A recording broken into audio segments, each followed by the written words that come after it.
I'm speaking here with Gianna Kozlovic, who is currently in Germany, where she's studying for her master's in viticulture at the young age of 23. This is so impressive, Gianna. Welcome, first of all, and thanks for taking some time to chat.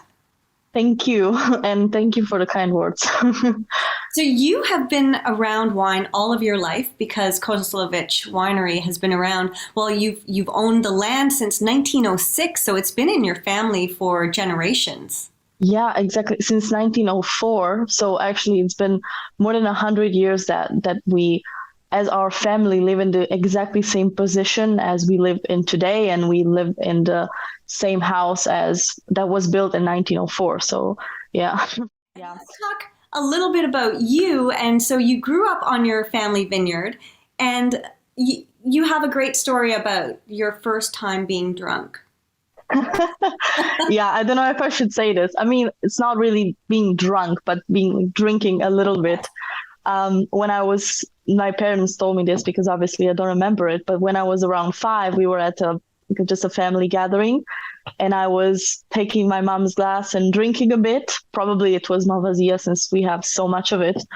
And I had, a few sips and I was collapsed on my chair, just sleeping after a few minutes. And so they told me this is the first time that I was drunk. Yeah, and I guess that is where your desire to be in the wine world began. It all. Yeah, exactly.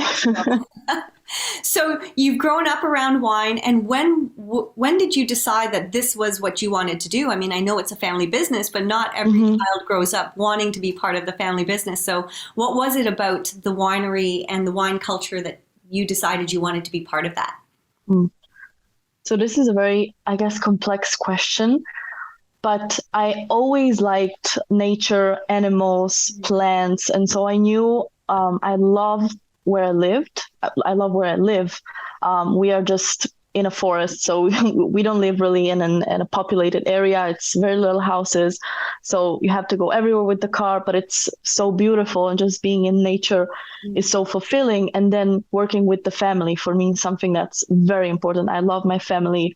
I would do anything, for this happiness that we have, that we've created working together. And it's very challenging sometimes to work together because, you kind of maybe don't get along always. But I love this feeling of being together, and the location of where we live and what we do, and that it's so connected to the territory and to other people also that live in the same territory. So I really, that was the thing that attracted me to this type of job, that I can stay where I want to stay. So in my region, in my particular area, and I can work with my family, and I can have good relations with all of the people that live around me. So yeah. And what is it about wine? Like, what was it about the world of wine itself that attracted you to it? So after coming here in Germany, I not I noticed, but I learned a very important thing, which I basically knew before, but it just got confirmed, that the wine world is a very small world, but it's also a world where all the people are so warm, and they show you their wine, and by showing you their wine, they show you their culture, and they show you almost who they are as people and as a culture. And I really love that through a wine, like if you try the wine from Istria, so if you try Malvasia, you can kind of taste where it was grown and maybe also the character of the people. So I think wine is, I don't want to say a form of art because it sounds so mystical, but I think it really is an expression of the people, and that's what I really love about it. Yeah, I love that too. And that's really where my love of wine comes from, is just, I love to host people. I love cooking food for them and having them have a great time around my dinner table. So for me, that involves, having a really lovely glass of wine to pair with the meal. So I love that you've said that. And it's a really interesting way to look at the world of wine. It's almost like you're hosting somebody who is coming to your country, and it's showing them what your country, what the people are all about. And I think that's really a beautiful way to describe what it means to enjoy wine from a certain place. Yeah. Thank you. Yeah. And so now you're studying for your master's at a really young age. Like, have you just been studying? Did you start early, or it seems to be at your master's level already? I started right after high school. I went to Udine, where they have a bachelor program, a 3-year viticulture. And so I did it there. And then meanwhile, of course, working at home. And then I did 2 harvests outside of home, one in Friuli in Italy and one in Burgenland in Austria. And then while I was in Burgenland, I was finishing basically the bachelor degree. And I was thinking if I wanted to continue or not. And I said, okay, yes, I'd rather do it now and finish it. And in 2 years, I'll be finished instead of maybe having to start in 2 years. Mm-hmm. And so I decided, and I'm finishing now. So I'm very happy of the timing. Yeah, it is quite soon, but I'm really pushing because the harvest is at our doorstep, basically. And in about 2 weeks to 25 days, we should start harvesting. Right, that's coming up really 25th, sorry. 25th of August, I think, could be the day that we start harvesting. So, yeah.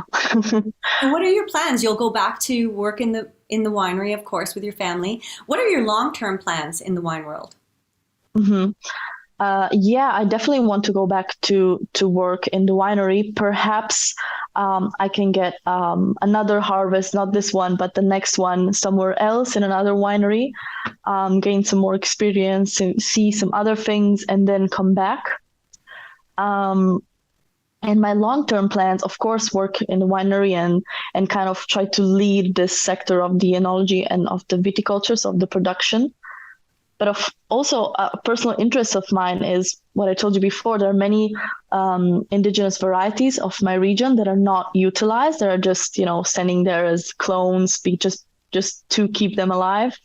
And they seem very interesting, especially because we have kind of a monopoly of one grape variety, which is Malvasia. So I think that would be a very, very interesting project to have in the future.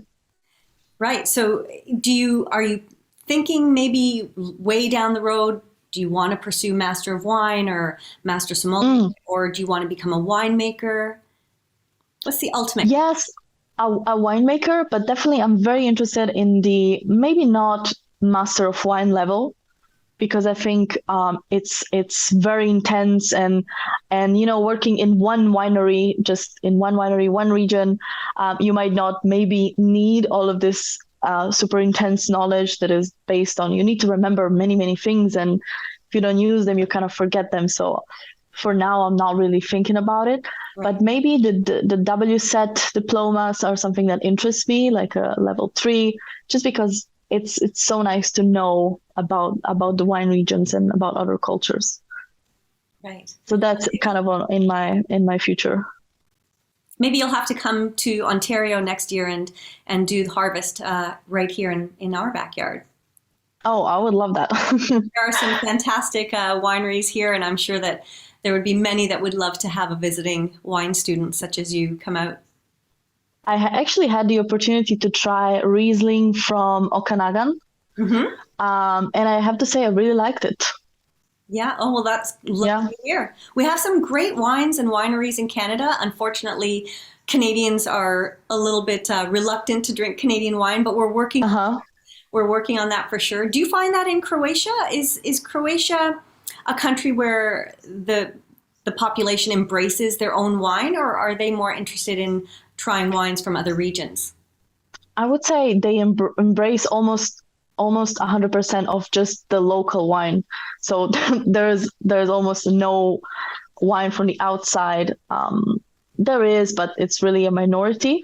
Mm-hmm. And I think it has to do with the history or just the what was the typical wine that you would drink. And wine is a very popular beverage alongside beer as well. But wine before used to be so readily available because everybody had a bit of grapes and they would make their wine. And it was just an everyday thing to drink wine with whatever you ate.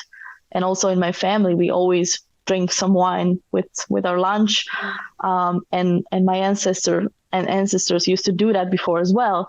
And so it's just in our DNA, I would say, to drink our wine, no wine from our areas, but it's definitely something that it's expanding, especially in different wine bars. They have a very good selections. Mm-hmm. But I think in Croatia, it's still quite expensive to get wines from the outside.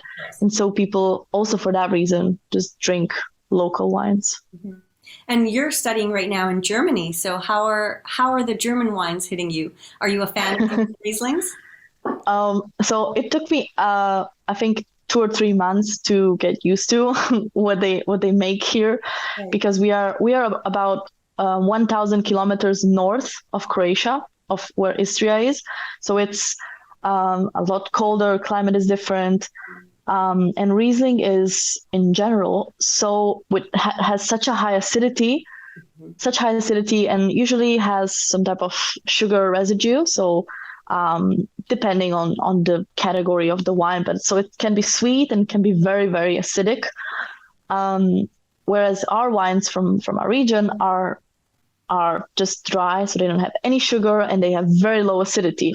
And so coming here, it's kind of, what is this? It's very unpleasant and aggressive. But then you have to get used to it, I guess. But then when you do, and you then get to know very good wineries and very good wines that make you see that actually Riesling is very good wine and very, very good for aging. Mm-hmm.